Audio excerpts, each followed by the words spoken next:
بعض دفعہ اچانک آپ بغیر کسی پیشگی منصوبہ بندی کے دل کی آواز پر چل پڑتے ہیں۔ اس روز بھی ایسا ہی ہوا تھا۔ وہ اتوار کا دن تھا۔ میں اپنے گھر کی اسٹڈی میں کوئی کتاب تلاش کر رہا تھا کہ شیلف سے ایک کتاب فرش پر گری۔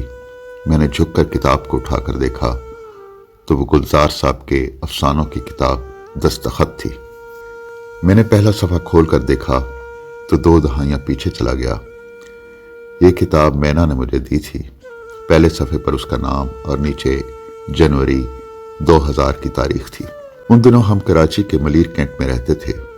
مینا میری بھانجی ہے۔ وہ کراچی یونیورسٹی سے انگریزی ادب میں ایم اے کر رہی تھی اور میں آغا خان یونیورسٹی میں پڑھا رہا تھا۔ مینا کو اردو اور انگریزی ادب کا شغف تھا اور کتابیں پڑھنے کا جنون۔ یہ کتاب مجھے اس نے تحفے میں دی تھی کیونکہ اسے معلوم تھا کہ مجھے گلزار سے محبت ہے۔ کتاب پر 2000 کی تاریخ دیکھ کر میرا دل دھک سے رہ گیا۔ وقت کیسے پر لگا کر اڑ گیا تھا۔ اس بات کو کتنے برس بیت چکے ہیں۔ اس دوران مینا کی شادی ہو گئی اور اب وہ ایک خلیجی ریاست میں اپنے خاوند اور بچوں کے ساتھ رہ رہی ہے۔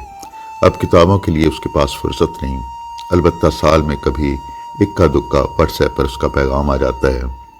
میں اکثر سوچتا ہوں زندگی ایسے ہی ان سوچے منظروں کی کہانی ہے۔ میں نے کتاب بند کر کے واپس شیلف میں رکھ دی، لیکن گلزار کی یاد کی مہک میرے ارد گرد پھیل گئی تھی۔ میں اس خوشبو کی انگلی پکڑ کر اپنی اسٹڈی سے باہر آ گیا۔ اچانک میرے ذہن میں ایک خیال آیا، کیوں نہ گلزار کے خوابوں کے نگر دینا جایا جائے، ابھی اور اسی وقت۔ وہی دینا جس کے بارے میں گلزار نے کہا تھا، ذکر جہلم کا ہے، بات ہے دینے کی، چاند پکھراج کا، رات پشمینے کی۔ میں دینے کے لیے کیوں نکل پڑا تھا، یہ مجھے خود بھی معلوم نہ تھا۔ ہم زندگی میں کچھ باتوں کی عقلی توجیہ نہیں کر پاتے، لیکن کبھی کبھار یہی باتیں ہمارے لیے اہم ہوتی ہیں۔ اس روز بھی ایسا ہی ہوا تھا۔ گلزار کے دینے کی مہک مجھے اپنی طرف بلا رہی تھی۔ اسلام آباد میں شام ڈھل رہی تھی جب میں نے جی ٹی روڈ پر سفر کا آغاز کیا۔ گلزار سے میرا پہلا تعارف اس کی فلم موسم سے ہوا تھا۔ یہ فلم میں نے کئی بار دیکھی۔ سنجیو کمار اور شرمیلا ٹیگور کی اداکاری، کہانی اور مکالموں کے علاوہ فلم کی خاص بات اس کے گیت تھے، جن کی لفظیات، تشبیہات، استعارے اور امیجز بہت منفرد تھے۔ اس فلم میں گلزار کے ایک گیت میں پوٹھوہار کے گاؤں کی مخصوص جھلک نظر آتی ہے۔ یا گرمیوں کی رات میں پروائیاں چلیں، ٹھنڈی سفید چادروں پر جاگیں دیر تک، تاروں کو دیکھتے رہیں چھت پر پڑے ہوئے۔ آپ اس گیت سے تبھی لطف اندوز ہو سکتے ہیں جب آپ دیہاتوں کے اس مانوس طرز زندگی سے واقف ہوں جہاں لوگ چھتوں پر سوتے تھے اور چارپائیوں پر سفید چادریں بچھائی جاتی۔ موسم کے بعد گلزار کی فلم آندھی نے گلزار کے بارے میں میرے پہلے تاثر کو مزید تقویت بخشی کہ گلزار بے پناہ تخلیقی صلاحیتوں سے مالا مال شخصیت کا نام ہے، جو عام سی چیز کو چھوتا ہے اور اسے غیر معمولی بنا دیتا ہے، جو ان انسانی کیفیات کی عکاسی کرتا ہے جن کو بیان کرنا اگر ناممکن نہیں تو بے حد دشوار ضرور ہے۔ آندھی فلم کے سارے گیت ہی خوبصورت ہیں۔ ایک گیت کی چند سطریں ملاحظہ ہوں جو فلم کے 2 بنیادی کرداروں کے درمیان ایک بے نام تعلق کی کہانی ہے۔ اس موڑ سے جاتے ہیں کچھ سست قدم رستے، کچھ تیز قدم راہیں، پتھر کی حویلی کو شیشے کے گھروندوں میں تنکوں کے نشیمن تک آندھی کی طرح اڑ کر ایک راہ گزرتی ہے، شرماتی ہوئی کوئی قدموں سے اترتی ہے، ان ریشمی راہوں میں ایک راہ تو وہ ہوگی تم تک جو پہنچتی ہے۔ لیکن یہ تو بہت بعد کی بات ہے، جب گلزار بمبئی کی چکا چوند فلمی دنیا سے آشنا ہوا تھا۔ اس کہانی کی ابتدا جہلم کے قریب دینے کی ایک گلی میں واقع ایک مکان سے ہوتی ہے۔ یہ 1934 کا سال تھا جب دینا کے ایک سکھ گھرانے میں سردار مکھن سنگھ کاررا کے گھر ایک بچہ پیدا ہوا جس کا نام سمپورن سنگھ رکھا گیا۔ یہ سردار مکھن سنگھ کی دوسری بیوی سے تھا۔ سردار مکھن کو کاروبار کے لیے دہلی رہنا پڑتا تھا۔ سمپورن سنگھ جو بعد میں گلزار کے نام سے مشہور ہوا، اپنی ماں کے ساتھ دینا میں ہی رہتا تھا، لیکن ماں بیٹے کا ساتھ بہت مختصر ثابت ہوا۔ ابھی گلزار کی عمر چند ماہ تھی کہ اس کی ماں کا انتقال ہو گیا۔ وہ اپنی ماں کا اکلوتا بیٹا تھا۔ گلزار کو گھر کے قریب ہی ایک سکول میں داخل کرا دیا گیا۔ اسی سکول سے گلزار نے 3 جماعتیں پاس کیں۔ سردار مکھن سنگھ کا دہلی میں کپڑے کا کاروبار تھا۔ کبھی کبھار وہ دینے کا چکر بھی لگا لیتے اور ننھے گلزار سے ملاقات ہو جاتی۔ پھر انہوں نے فیصلہ کیا کہ گلزار کو لے کر دلی منتقل ہو جائیں۔ اس وقت گلزار کی عمر صرف 8 سال تھی۔ گلزار کی والدہ کی وفات کے بعد انہوں نے ایک اور شادی کر لی تھی۔ اس طرح 3 شادیوں سے ان کے کل 9 بچے تھے، لیکن گلزار اپنی مرحومہ ماں کا اکلوتا بیٹا تھا جس کا کوئی بہن بھائی نہیں تھا۔ دہلی میں گلزار کو ایک سکول میں داخل کرا دیا گیا۔ وہ ہر روز سکول جاتا اور سکول کے بعد والد کے ساتھ ان کی کپڑوں کی دکان پر بیٹھتا۔ رات کو کچھ وقت ملتا تو رسالوں اور کتابوں میں گزارتا۔ اس زمانے میں ہر گلی محلے میں آنا لائبریریاں بنی ہوئی تھیں۔ گلزار بھی ایک ایسی لائبریری کا گاہک بن گیا۔ پھر اس لائبریری کے مالک نے گلزار کو ایک ایسی کتاب پڑھنے کو دی جس نے گلزار کی زندگی کا رخ بدل کر رکھ دیا۔ اس کتاب کا نام گارڈنر تھا۔ یہ معروف بنگالی دانشور اور شاعر رامندر ناتھ ٹیگور کی نظموں کا مجموعہ تھا۔ اس کتاب نے گلزار کو عمر بھر کے لیے ٹیگور کا گرویدہ بنا دیا۔ یہ گلزار کے غربت کے دن تھے۔ دن بھر مشقت کے بعد جب رات ڈھلتی تو وہ سونے کے بجائے کتابوں اور رسالوں کے مطالعے میں گزار دیتا۔ مطالعے سے اس کا جی اب لکھنے کو مچلنے لگا تھا۔ اس کی عمر 12 سال ہوگی جب اس کی پہلی نظم اخبار میں شائع ہوئی۔ ادھر گلزار کے والد کے لیے اتنے بڑے خاندان کی پرورش آسان کام نہ تھا۔ اب وہ مقام آ گیا تھا جب والد نے گلزار کو دہلی سے بمبئی بھیج دیا۔ گلزار دہلی چھوڑ کر بمبئی آ گیا جہاں اس کا سوتیلا بھائی جسمیر بھی تھا۔ گلزار بھی ایک موٹر ورکشاپ میں کام کرنے لگا جہاں اس کا کام رنگوں کو میچ کرنا تھا۔ یہاں وہ پہلے خالصہ کالج اور پھر نیشنل کالج میں پڑھنے لگا۔ خالصہ کالج چھوڑ کر نیشنل کالج آنے کا بڑا مقصد نیشنل کالج میں اردو کا مضمون تھا۔ اردو سے گلزار کو عشق تھا۔ گلزار کے شب و روز گزر رہے تھے، لیکن حقیقت یہ تھی کہ گلزار کا پڑھائی میں جی نہیں لگتا تھا۔ تب ایک روز ایسا آیا جس نے گلزار کی زندگی کو یکسر بدل کے رکھ دیا۔ وہ دن اور اس دن سے جڑی تفصیلات گلزار کو ہمیشہ یاد رہیں گی۔ اس روز ایک دوست کے توسط سے گلزار کی ملاقات بمل رائے سے ہوئی تھی۔ ان دنوں بمل رائے فلم بندنی بنا رہے تھے۔ گلزار کے دوست نے بمل رائے سے گلزار کا تعارف کراتے ہوئے بتایا کہ یہ شاعر ہیں اور فلم کے لیے گیت لکھ سکتے ہیں۔ اتفاق دیکھیے کہ بمل رائے کی زیر تکمیل فلم بندنی میں صرف ایک گیت لکھا جانا باقی تھا۔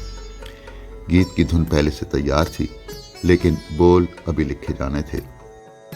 بمل رائے کی اجازت پا کر گلزار نے تیار شدہ دھن پر بیٹھے بیٹھے اپنی زندگی کا پہلا گیت لکھا، جس کے بول تھے: مورا گورا رنگ لئی لے، موئے شام رنگ دئی دے۔ یہ فلم کی دنیا میں گلزار کا پہلا قدم تھا، جو ایک طویل، دلچسپ اور کامیاب سفر کا آغاز تھا۔ بمل رائے کی جہاں بین نگاہوں نے گلزار کے اندر کی تخلیقی جوہر کو پہچان لیا۔ اسے پورا یقین تھا کہ گلزار کی جگہ موٹر ورکشاپ نہیں۔ بمل رائے نے گلزار کو بمل رائے پروڈکشن میں اپنے اسسٹنٹ کے طور پر کام کی پیشکش کی۔ اس ملازمت میں گلزار کے لیے دلچسپی کا سامان تھا۔ اس پروڈکشن کے تحت ان کی پہلی فلم کابلی والا تھی۔ کابلی والا گلزار کے پسندیدہ لکھائی رامندر ناتھ ٹیگور کی لکھی ہوئی کہانی تھی۔ وہی ٹیگور جس کی کتاب گارڈنر نے گلزار کے شاعرانہ ذوق کو مہمیز دی تھی۔ بمل رائے کو گلزار کی صلاحیتوں پر اس قدر اعتماد تھا کہ ان کی اجازت سے اسکرپٹ میں کچھ مقامات پر گلزار نے مکالموں میں تبدیلی بھی کی۔ یوں اس سفر کا باقاعدہ آغاز ہونے جا رہا تھا جس میں گلزار بطور ایک لکھاری کے متعارف ہو رہا تھا۔ فلمی دنیا میں اب اس کا آمنا سامنا اداکاروں، موسیقاروں، گلوکاروں اور دوسرے فنکاروں سے ہونے لگا۔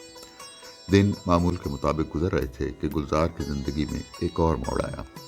جب اس کی زندگی ایک خوشنما منظر سے آشنا ہوئی، ایک دن اچانک اس کی ملاقات بالی ووڈ کی ہر دل عزیز اداکارہ مینا کماری سے ہوئی۔ یہ فلم بے نظیر کا سیٹ تھا جس میں مینا کماری کام کر رہی تھی اور گلزار بمل رائے کے اسسٹنٹ کے طور پر کام کر رہا تھا۔ مینا کماری عمدہ شعری ذوق کی مالک تھی اور خود بھی شعر کہتی تھی۔ اس کی گواہی محترم شکیل عادل زادہ بھی دیتے ہیں، جو اپنے ہندوستان کے دورے میں کچھ دن کمال امروئی کے گھر رہے تھے۔ مینا کماری کی شادی کمال امروئی سے ہو چکی تھی۔ شکیل عادل زادہ نے مجھے ایک ملاقات میں بتایا کہ اس قیام کے دوران انہیں مینا کماری کو قریب سے دیکھنے کا موقع ملا۔ وہ بتاتے ہیں کہ مینا کماری کی زندگی میں سب کچھ ہونے کے باوجود ایک اداسی تھی، ایک بے انت تنہائی۔ زندگی کے مصنوعی پن اور فلمستان کی چکا چوندھ روشنیوں میں شعر و ادب ہی اس کی واحد پناہ گاہ تھی۔ اگر مینا کماری باذوق تھی تو گلزار کی زندگی بھی شعر و سخن کی عکاس تھی۔ جب بھی موقع ملتا دونوں ایک دوسرے کے پاس بیٹھتے اور پہروں باتیں کرتے۔ ان ملاقاتوں میں گلزار کو اندازہ ہوا کہ گلیمرس مینا کماری اندر سے کس قدر شکستہ ہے، بالکل گلزار کی طرح جس کے اندر تنہائی گھر کر چکی تھی۔ گلزار کی ماں اس کے بچپن میں انتقال کر گئی تھی، ماں کا چہرہ بھی اسے یاد نہیں تھا، پھر اپنے ہی خاندان میں اسے الگ تھلگ سمجھا گیا۔ گلزار کے اندر ایک گہری خاموشی تھی، ایک بے انت سناٹا اور ایک ایسا خلا جس کا کوئی کنارہ نہ تھا۔ گلزار اور مینا کماری میں قدر مشترک شعری ذوق تھا، دونوں حساس طبیعت کے مالک تھے، دونوں ایک دوسرے کی محرومیت سے آشنا تھے۔ مینا کماری شہرت کی بلندیوں پر پہنچ کر ایک موذی مرض کا شکار ہو گئی۔ اس کے پاس سب سے قیمتی متاع وہ نوٹ بکس تھیں جس میں اپنی شاعری لکھ رہی تھی۔ دم آخری وہ نوٹ بکس اس نے گلزار کے حوالے کر دیں۔ وہ جانتی تھی کہ ایک گلزار ہی تھا جو اس خزانے کی وقت سے باخبر تھا اور اس کی حفاظت کر سکتا تھا۔ ادھر بمل رائے کے ساتھ وابستہ ہونے کے بعد مقدر کی دیوی گلزار پر مہربان ہو رہی تھی، لیکن گلزار کی فنی زندگی کا پہلا سنگ میل اس وقت آیا جب اسے فلم آنند کے گیت لکھنے کی پیشکش ہوئی۔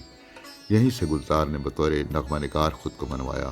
اس کے بعد فلموں کی ایک طویل فہرست ہے جن میں گلزار نے اپنے گیتوں کے رنگ بھرے۔ نغمہ نگاری کے ساتھ ساتھ گلزار نے ہدایت کاری کا بھی آغاز کر دیا تھا۔ فلم میرے اپنے میں گیتوں کے ساتھ ساتھ ہدایت کاری بھی کی۔ موسم اور آندھی کے بعد گلزار شہرت کے بلند ترین درجے پر پہنچ گیا۔ مجھے یاد ہے جب میں کینیڈا میں یونیورسٹی آف ٹورانٹو کا طالب علم تھا، یہ 90 کی دہائی کی بات ہے۔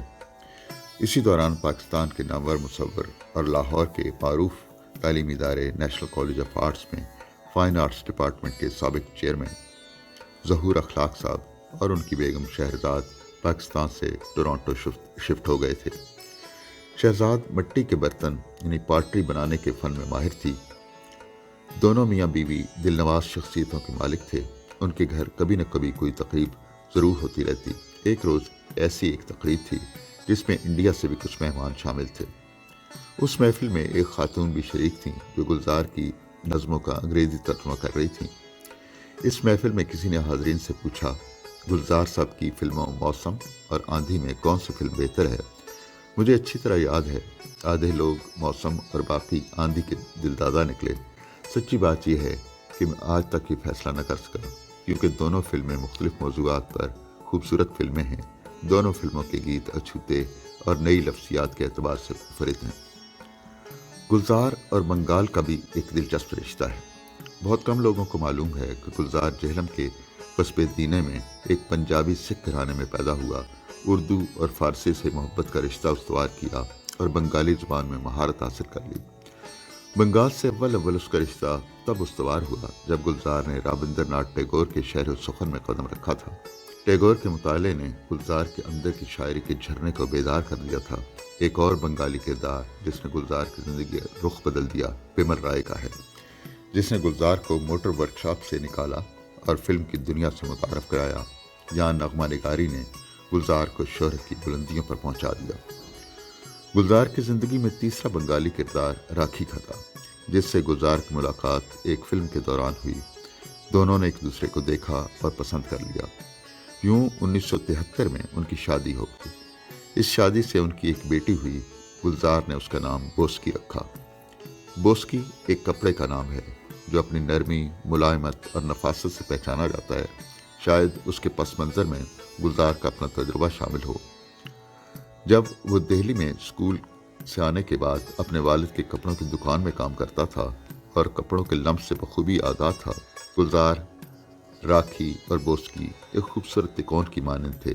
ایک گھر میں 3 ملکوں کی ثقافتیں یکجا ہو گئی تھیں۔ گلزار جو پاکستان کے قصبے دینے میں پیدا ہوا، راکھی جس کا تعلق موجودہ بنگلہ دیش سے تھا، اور بوسکی جو بھارت میں پیدا ہوئی تھی۔